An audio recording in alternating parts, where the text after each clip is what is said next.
વડોદરામાં ચૂંટણીની જાહેરાત થતાં જ આચારસંહિતા લાગુ થઈ છે તો લોકસભાની 2024ની ચૂંટણીની જાહેરાત થઈ ગઈ છે તે દરમિયાન વડોદરામાં આચારસંહિતા લાગુ થઈ છે।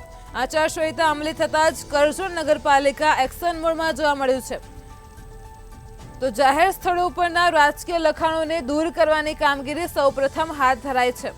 પોસ્ટરો દૂર કરવાની કામગીરી પણ હાથ ધરાઈ છે। તો વડોદરામાં ચૂંટણીની જાહેરાત થતાં જ કરજણ નગરપાલિકા એક્શન મોડમાં જોવા મળ્યું છે। આચારસંહિતા અમલી થતાં જ અહીં કરજણ નગરપાલિકા એક્શન મોડમાં જોવા મળ્યું છે, જેને જાહેર સ્થળો પરના રાજકીય લખાણોને દૂર કરવાની કામગીરી શરૂ કરી। જે રીતે આપ ટીવી સ્ક્રીન પર દ્રશ્યો જોઈ શકો છો, પોસ્ટરો દૂર કરવાની કામગીરી સૌપ્રથમ હાથ ધરાઈ છે। તો ચૂંટણીની જાહેરાત થતાં જ આચારસંહિતાને અમલી થતા કરજણ નગરપાલિકા એક્શન મોડમાં જોવા મળ્યું છે। પોસ્ટરો દૂર કરવાની કામગીરી હાથ ધરાઈ છે। જાહેર સ્થળો પરના રાજકીય લખાણોને પણ દૂર કરવાની કામગીરી હાથ ધરાઈ છે।